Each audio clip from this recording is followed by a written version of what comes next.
Assalamualaikum warahmatullahi wabarakatuh.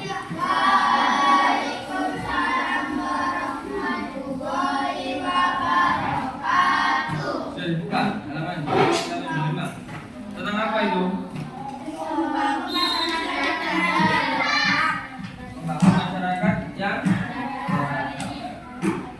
195. Oke. Saya absen terlebih dahulu ya.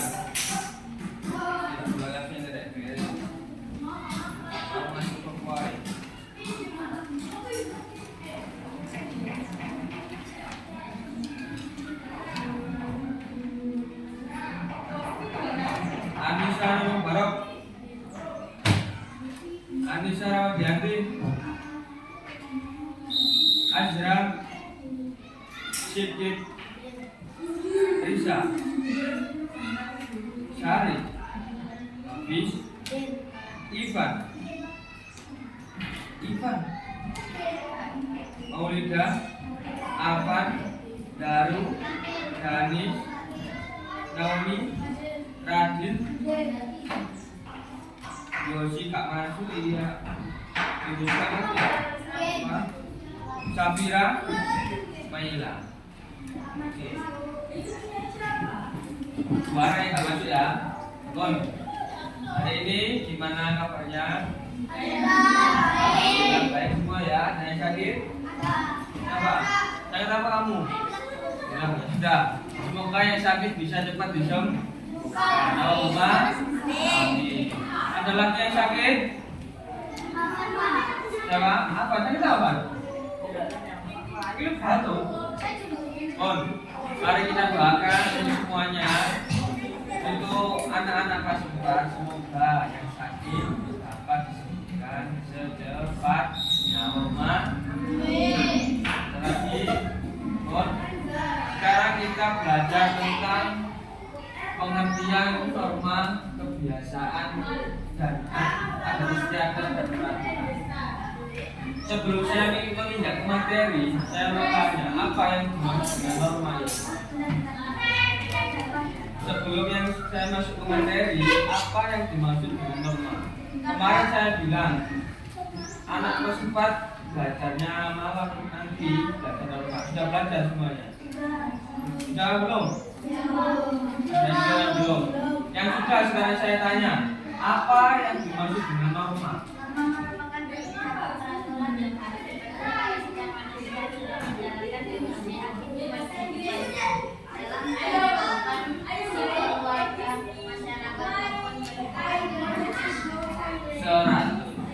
Lebih tepatnya itu adalah norma itu perintah atau larangan di setiap adat daerah kalian masing-masing.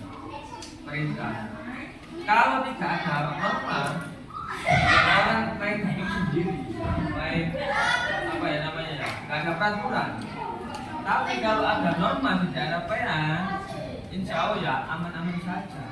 Karena di daerah kalian ada peraturan atau larangan. Setiap individu dalam kehidupan sehari-hari melakukan interaksi dengan individu atau kelompok lainnya. Interaksi sosial mereka juga senantiasa didasari oleh adat dan norma yang berlaku dalam masyarakat. Misal interaksi sosial di dalam lingkungan keluarga apa? Contohnya interaksi sosial di dalam lingkungan keluarga.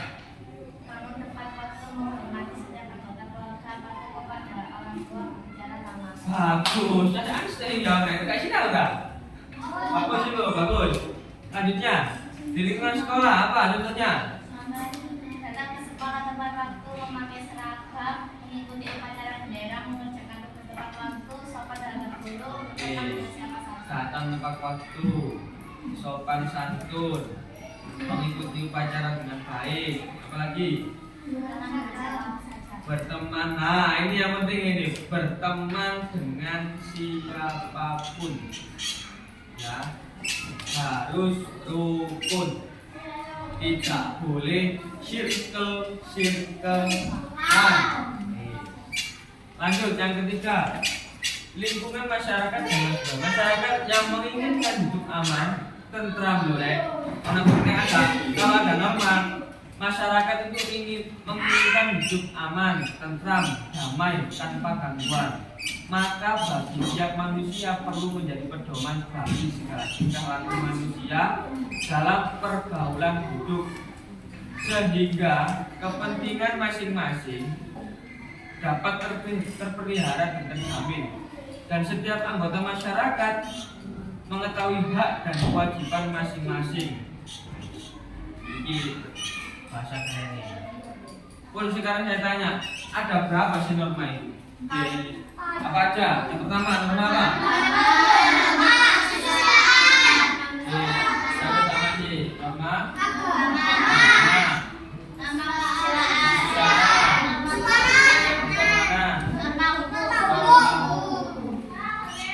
yang pertama kita belajar tentang ini, bukan? Kita balik lagi. Norma itu mempunyai dua macam isi. Menurut isinya berwujud perintah atau larangan. Jadi, ketika nanti kalau ada soal UAS, apa yang dimaksud dengan norma? Cukup dijawab perintah dan larangan saja sudah ditentukan. Enggak usah panjang lebar. Isi dari norma tersebut yaitu perintah dan larangan di setiap daerah kalian masing-masing. Contohnya di daerah daerahnya Sari, seumpama Sari di Papua lah, terus di Rakit daerah Jawa, kan beda peraturan adatnya masing-masing. Di Papua seperti ini, di seperti ini, beda, nggak ada yang sama. Di Jawa memang terang, di sana agama lain betul, ini cuma dua itu, karena sudah ada mereka. Ya, di Jawa kan kita apa?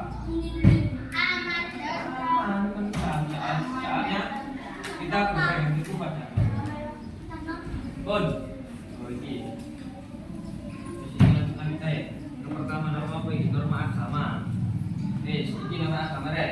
Peraturan hidup yang harus diterima manusia sebagai perintah atau larangan dan ajaran yang bersumber dari Tuhan Yang Maha Esa. Pelanggaran terhadap norma ini akan mendapat hukuman dari Tuhan berupa siksa kelak di akhirat. Jadi norma agama itu apa namanya, pelanggaran norma ini ya dosa itu.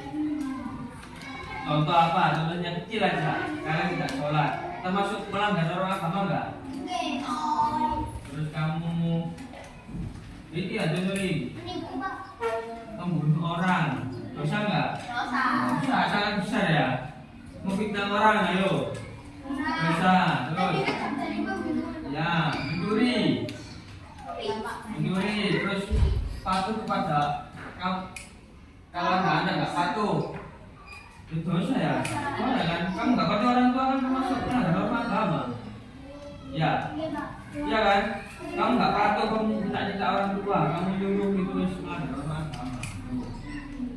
Jika yang itu nih, contoh nih, terus kamu tidak beribadah, tidak menipu, bohong lah, bohong itu masuk norma agama. Jadi ini ya contoh dari norma agama yang harus kita pelajari. Lanjut ke norma kesusilaan. Norma kesusilaan itu peraturan hidup yang berasal dari suara hati manusia.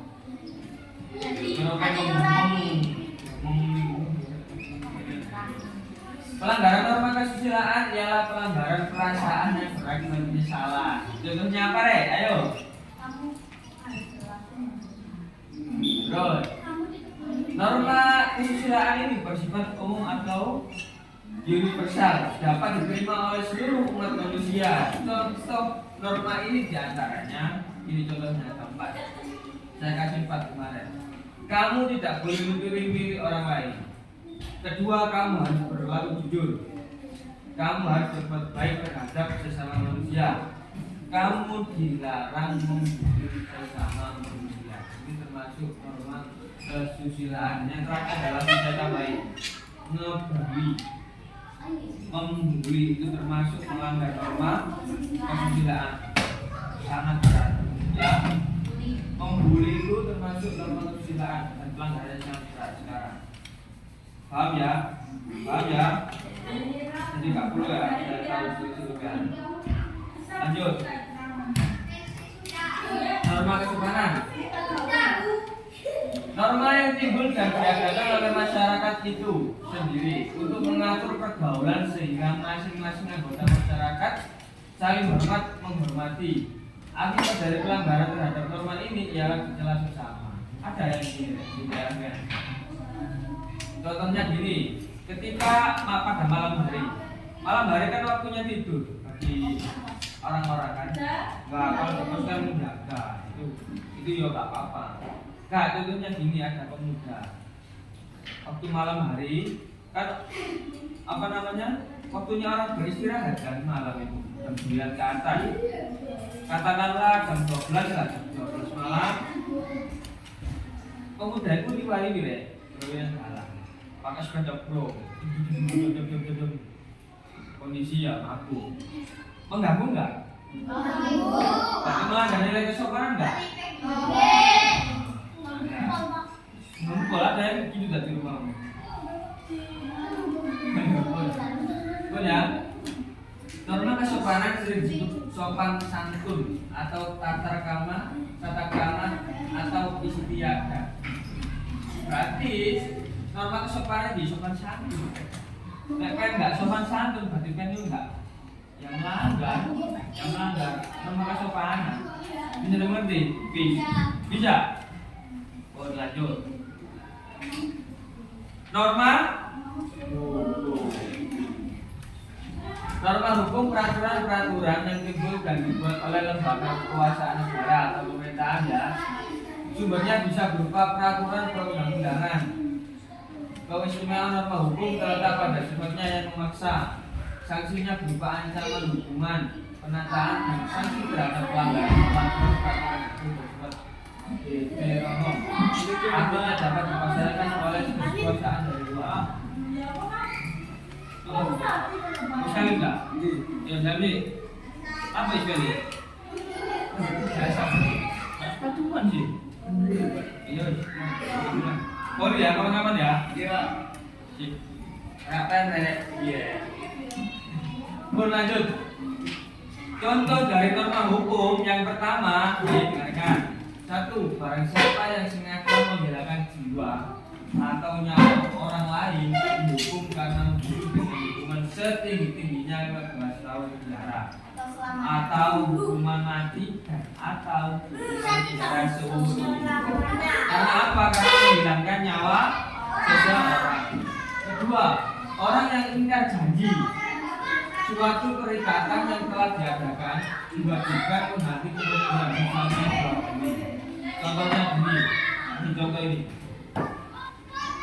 Badel beli sepeda motor baru ya kan, terus Anissa ini temannya Mbak Adel, teman dekatnya ini sumpah mas Anissa, terus Anissa pinjam ke Mbak Adel sepeda baru, katakanlah begini jika mahal ya, pinjam ke bisa, saya lalu pinjam sepedanya ya rusak bawaan. Terus bisa ini nakal, dibawalah ke Surabaya dijual. Terus akan kan, saya tak bisa, nggak jawab, bisa bilang. Nah, ini termasuk hukuman kedua ini, jual. Dan bisa pulangnya mengaku. Ya, angkot. Terus yang terakhir, dilarang mengganggu tempat umum. Pokoknya norma hukum itu mencakup semuanya, yang sangat penting norma hukum. Selanjutnya yang terakhir ini hubungan antar norma. Terakhir ya ini ya, kehidupan dalam masyarakat selain diatur oleh hukum juga diatur dengan norma-norma agama.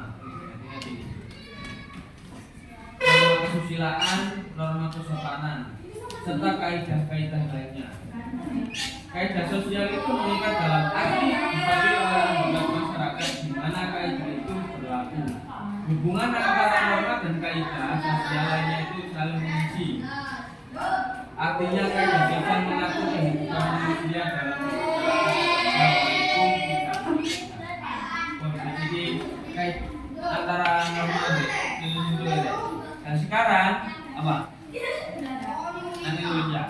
Sekarang 4 norma tadi apa saja yang pertama? Norma agama.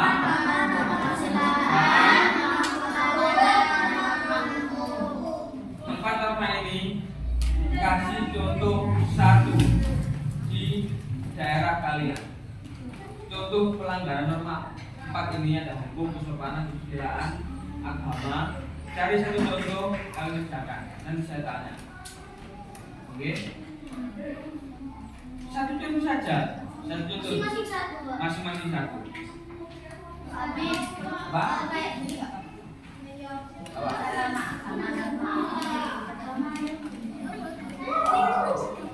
Oke, ayo yang semua cari satu saja. Sekarang. Jadi pelanggarannya ada semua tadi. Ayo coba. Norma agama contohnya apa gitu. Kesusilaan contohnya apa? Bukan lah. Satu aja.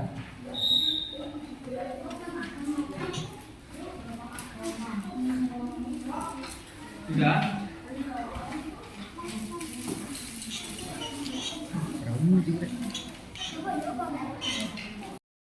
Ayo, kamu ke depan.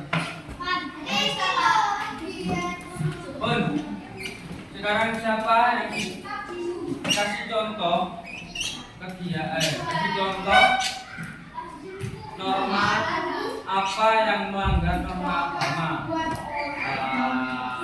Asanis.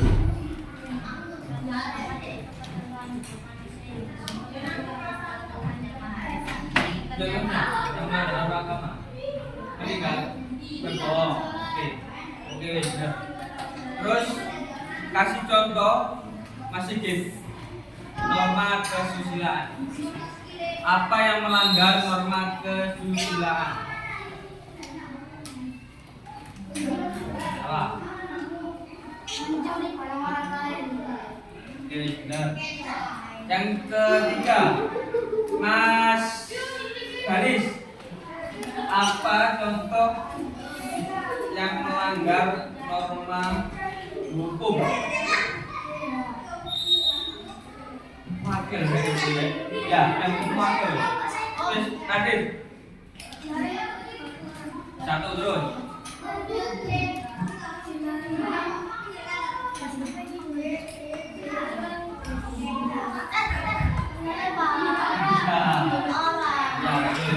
Terus yang terakhir norma apa itu? Kesopanan. Ayo, kesopanan kurang satu apa? Yang melanggar. Bisa melanggar norma kesopanan apa sah? Contohnya yang melanggar norma kesopanan. Mengganggu orang, mengganggu tenang orang. Dengan demikian tanpa adanya kaidah hukum pun dalam masyarakat tidak ada larangan untuk membunuh semuanya. Masing-masing memiliki sumber norma agama, sumber perayaan terhadap Tuhan yang Maha Esa. Pun ya, kita lanjut ke materi selanjutnya. Oke, saya akhiri. Assalamualaikum warahmatullahi wabarakatuh.